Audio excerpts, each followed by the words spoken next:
Good evening, folks. Welcome back to Feni for the Soul. And in our series before the Goa elections on Feb 14th is part 2. And I am very happy to have my good friend BLAISE COSTABIR from Madgaon on this program today. And BLAISE, to introduce BLAISE, BLAISE is past chairman of the Confederation of Indian Industries, Goa chapter, Goa state.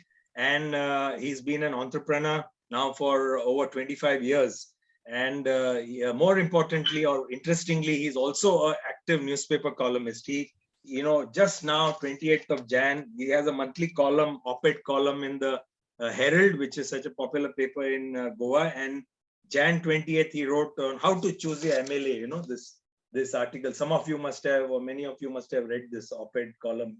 He writes on, BLAISE, interestingly, writes on a whole host of topics, socio-economic, political, business, all these topics he handles in his column. And he writes hard-hitting columns, that's why I'm a big fan myself. So, in fact, taking a cue from this latest column of his where he said how to choose a MLA, I decided to, really interview him. So without much ado, we are going to get started. How, Goan politics has become a big sham, the last 5 years. You have I'm sharing many of your slides, and I want to show that slide, and we get started on right here. So, how possibly nowhere else in the country, but in Goa, we have had 24 of our 40 MLAs jumping, ship and changing parties, defecting, in this 5-year term, which Goa is famous for its cultural heritage, sports, and music, but these politicians have brought shame to us, So what do you want to say about it, please? So first of all, this is a slide from the ADR report. And by the time today, as of today, it's actually 30 MLAs, so it's about 75%. And every MLA gave development as a reason for jumping. He says, I consulted my supporters and I have to jump because I need development in my constituency.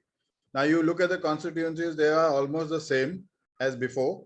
But if you look at the MLA, he has pretty much, beaten COVID and everything and improved, or his financial health has skyrocketed. But the reason for jumping is development, and the cause is a supporter. They forget that they are not elected by supporters. They are elected by voters, and once elected, they represent the entire constituency. They don't represent those who voted them. So we have to be careful. They have to be reminded that it is not supporters who vote them, and all voters are not supporters. So if they want to shift, they should, like some guys have done it. They went back, got elected, and came back. There's no argument with that.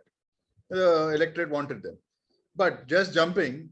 And some of them are not willing to sit on the same ticket that they jumped to now because they say this is not what my thing. So clearly, they have taken the voter for granted. And it's like you voted, now you can't do anything about it. And this has to be addressed. And the only person who can address it, the only power to address it is the voter, because the MLAs will not make a change in the anti-defection law.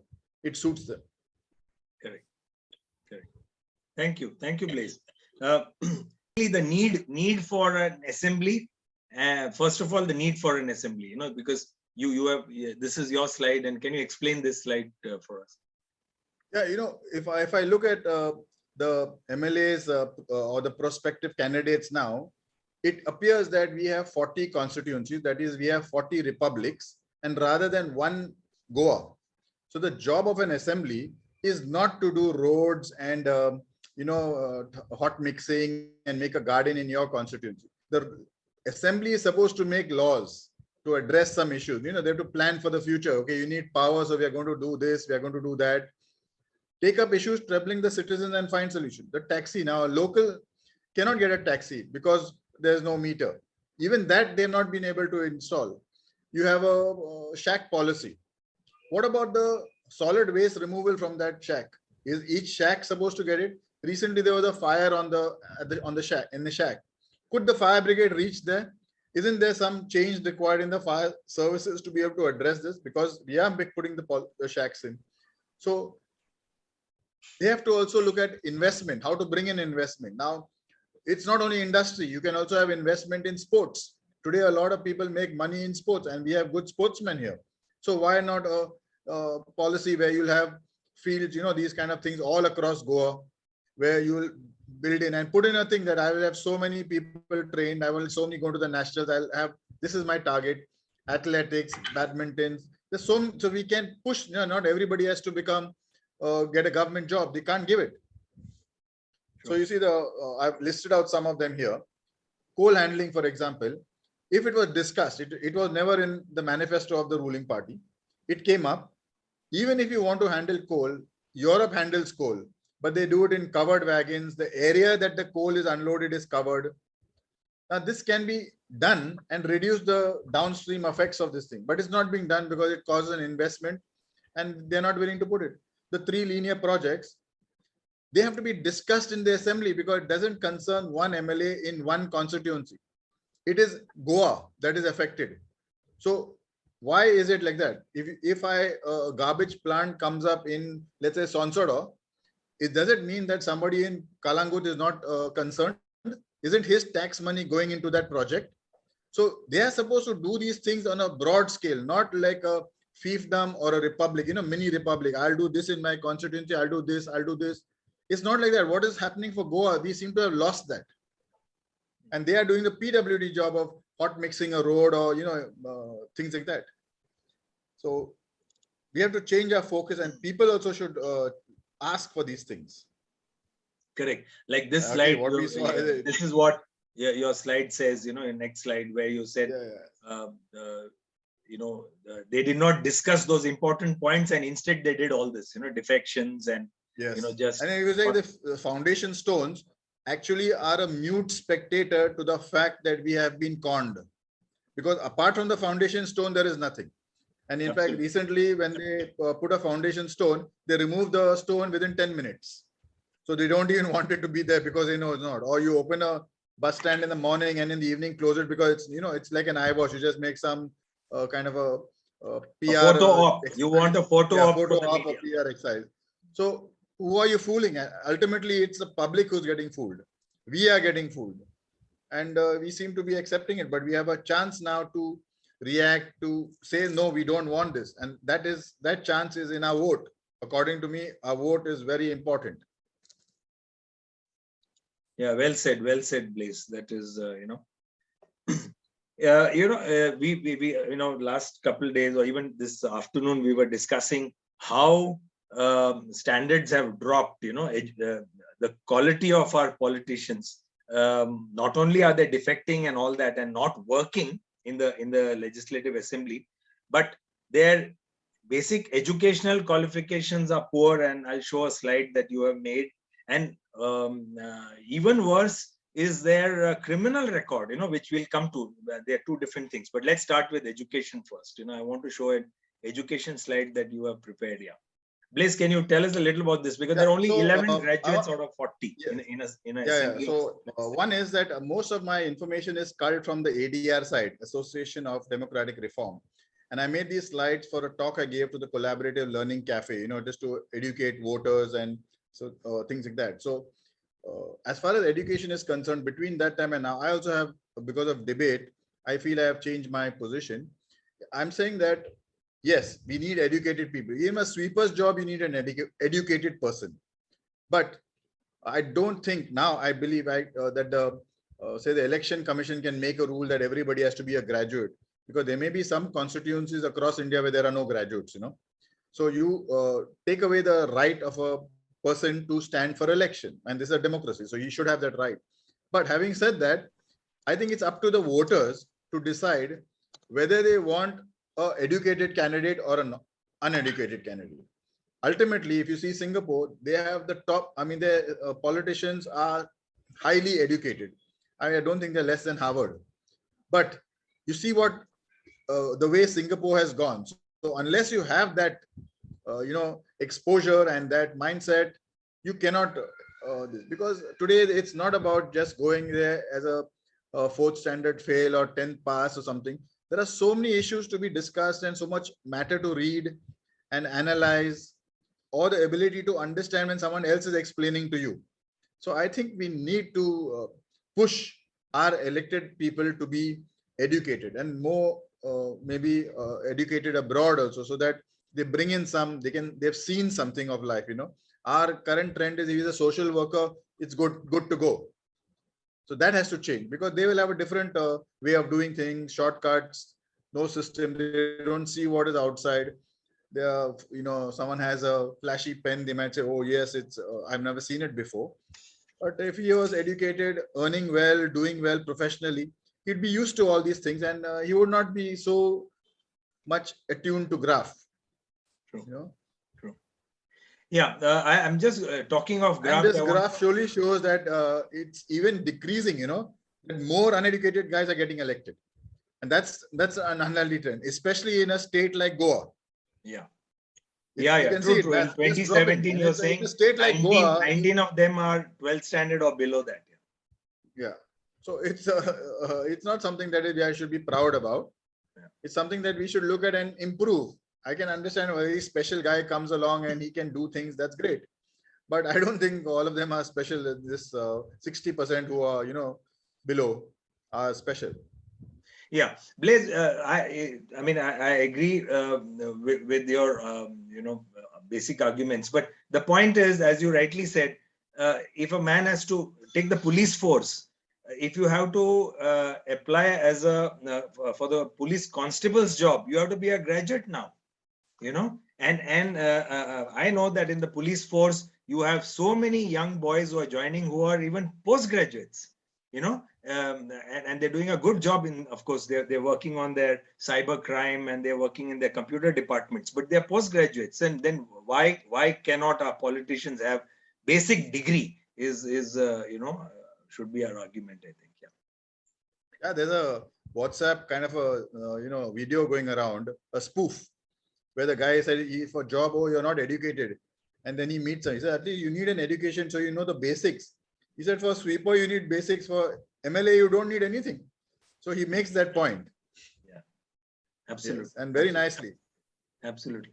I'm moving on to crime in politics, and while you have also done some research, just today's Times of India, that's February the 9th, today's Times of India front page story, page 1, page 2, they've done a good job in talking to the Association of Democratic Reforms people, and they brought out some excellent graphs, which I will show, and shocking details, because 62%, Blaise, and you have studied the graphs also. So 62% of our 301 candidates are crorepatис, and 30% are having assets above 5 crore of rupees.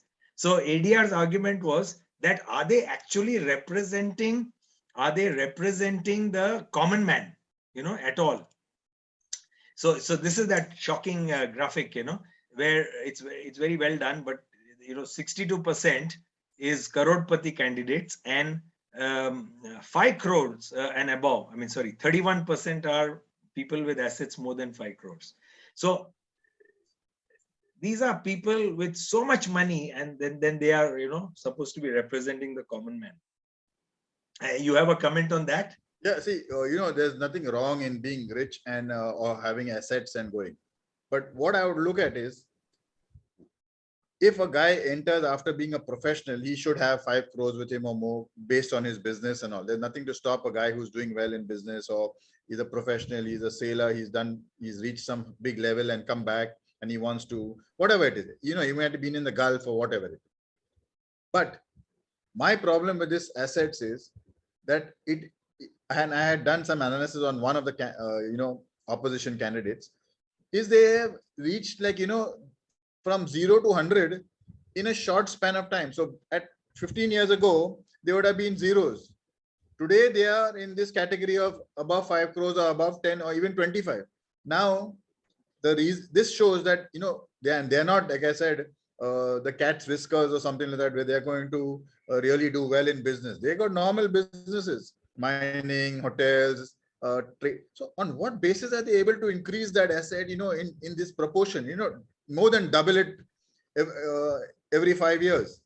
So something is wrong. And why is the IT and all not going and asking them how come you started? Because you start as a waiter and then you reach this level, or how is it happening? And in these 3 years or in this 5 years, at least two have got washed out for everybody. I mean, you will know that, okay, people have lost their jobs, the business is not that much. But even then, people involved in these businesses are skyrocketing in terms of getting returns and all. How is it possible? So I think that's a bigger thing than having whether they're, they can have money, but how does it come about? What is the rate of increase, and what is it that is giving them such an increase? That has to be looked at. And it doesn't seem to be that the income tax or any department is taking a look at it. Blaise, I want to draw your attention to the other part of the graph, which says, which is again very shocking and disturbing. See, 26% of our 301 candidates have criminal cases against them. 26, and 18% have got serious criminal cases against them, including rape. I mean, it's disgusting.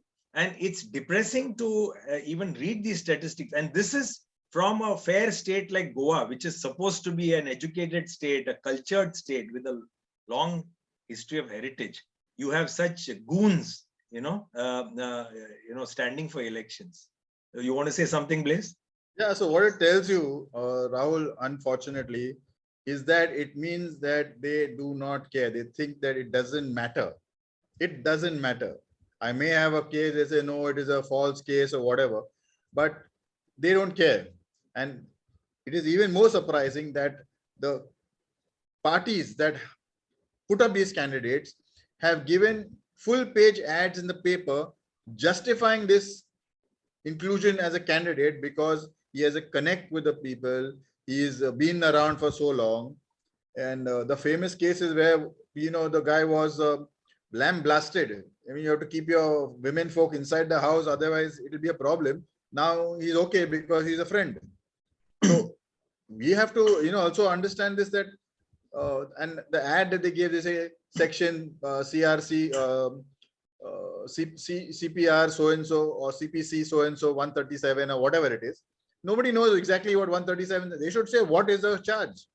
Then it makes, and then you say, but the idea of the Supreme Court and the Election Commission asking you to do this is so that it deters you from putting them up. But they've justified it. So it means that if become an MLA tomorrow, I can murder somebody, and because I'm helping the people or do things, I can stay free.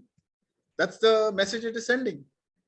Spot on, Blaise. See this second graph. Sorry, Blaise. Yeah, no, just to continue, it is not going to change because there's going to be no change coming from the, the legislative. It has to be from the voter who says, okay, I don't want such a candidate. And then Absolutely. Only people will think, I cannot put it. So it's again the ball is back in the voters' hands. And see, look at this graph now, this of course compliments to Times of India for the story, but more so to Association of Democratic Reforms, ADR, who's done all the hard work of analyzing candidates in 12 constituencies. So what they have said, 12 out of 40 constituencies have 3 or more candidates with declared criminal cases. And most parties have fielded, without exception, fielded criminal, candidates with criminal cases, without exception. The numbers will vary. The numbers will vary, but they're all there. Yeah. As this table shows. Yeah, but which is even more depressing. The thing with winnability. Winnability. Yeah, and it's the bottom line is winnability. True. ADR has argued that point. Yeah, they have argued that point, saying it is not a good excuse. You can't hide behind winnability in because they're going against the Supreme Court strictures clearly. Correct. So it has to change. Maybe the Supreme Court might have to intervene. Yes, maybe absolutely. And I hope. I think the power, I repeat, the power is in the hand of the voter. If he says no, next time they will think, or they will go and clear their cases and come back if they are false cases. They have a right to do it, Absolutely. But now they hide behind the fact that we can, innocent until proven guilty. Which is such a lame excuse, really. Now you're leading me to a very important question, really. This is about, you've done, I like some 3 slides you have made on important steps that a voter must keep in mind. And I'll kick off with that first slide, and elements of an election. And you have explained that the political party is one consideration, manifesto is another important one, and the candidate. So I'll come straight to the candidate, really, because you have a slide on what the candidate has to have. According to me, in this election, the candidate is the most important. So look at his education. Now, Goa is not a place where we can't get graduates and all. Okay, so it's out. So we must get educated people who can stand for election. We need that. It improves the overall quality. Okay. 2, a criminal record. This should be a no-no. You don't need. How can a criminal, be a lawmaker? This is a assembly makes laws. The first rule is to make laws, and he is a lawbreaker.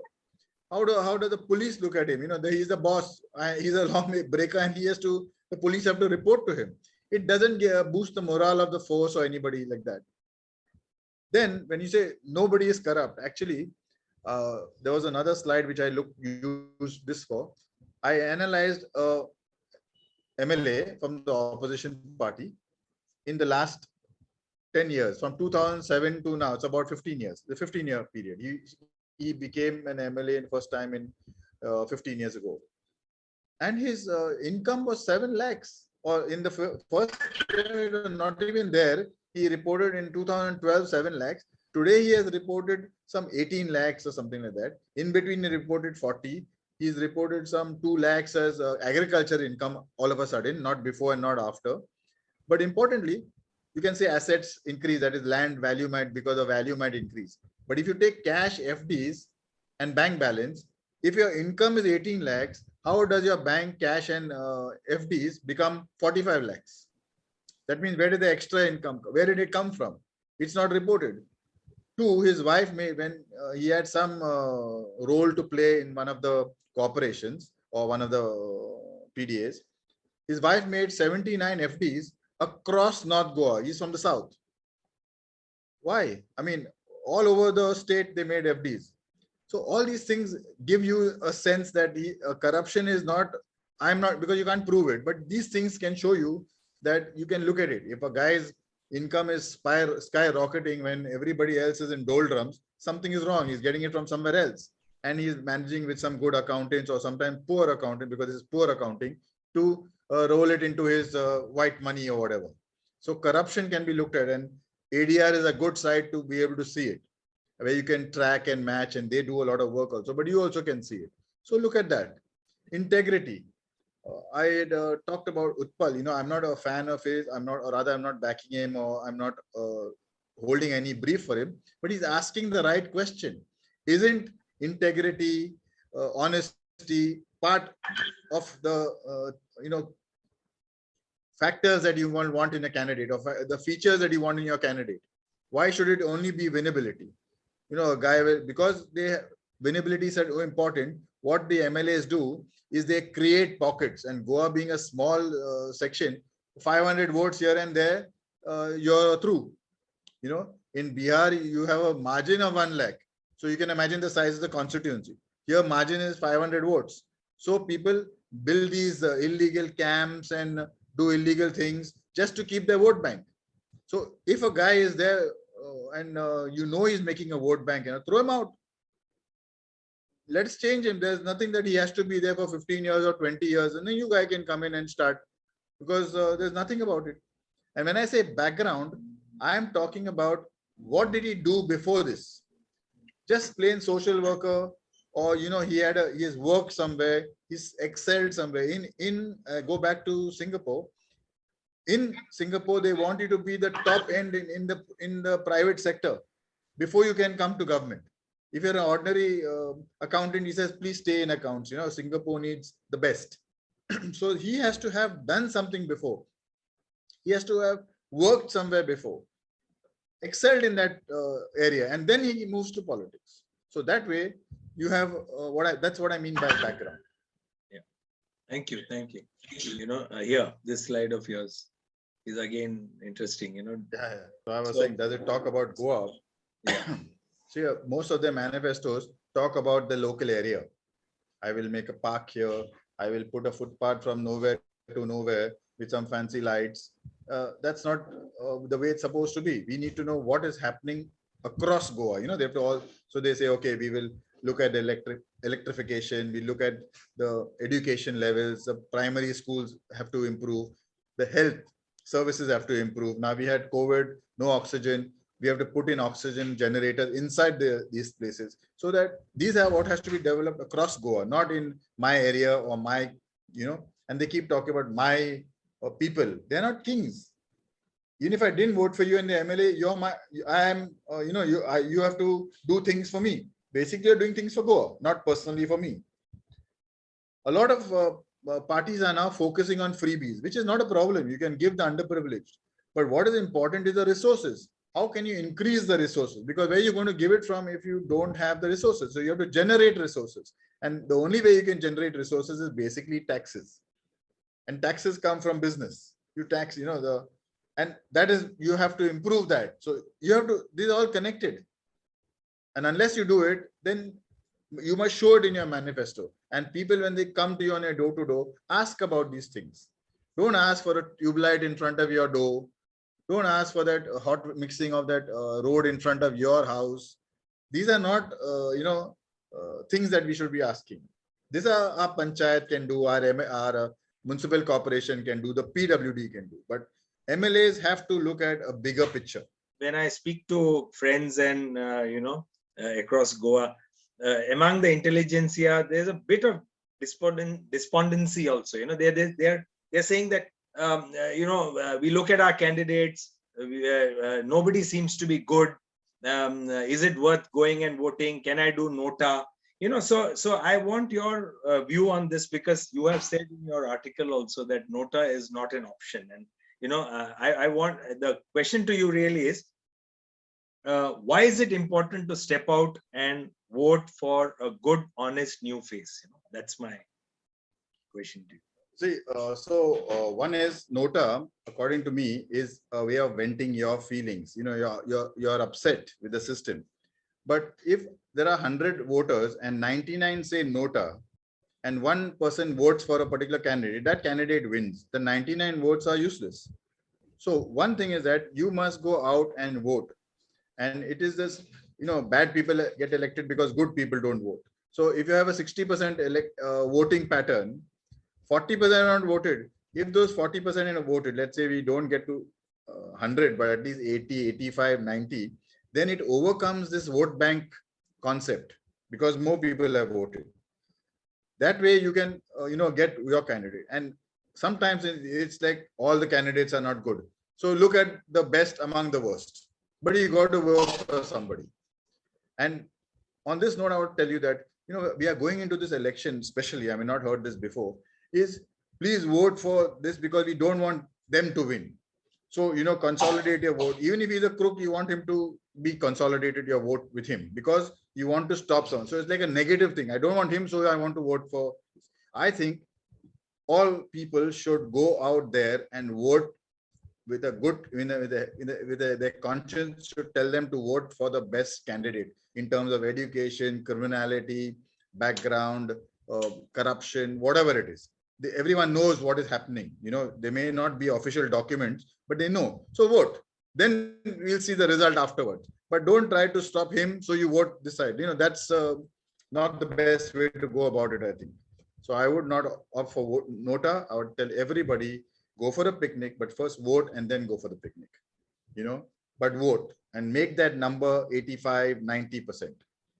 Absolutely. Well said, Blaise. So thank you, Blaise, for spending time and giving us these valuable inputs. I hope it helps a whole lot of people to go out and vote on February the 14th. So de bare karo, moga soon. Let's keep in touch. Thank you, and all the best to all the candidates and to the people of Goa. to get a good government in March. Thank you. Thank you, please.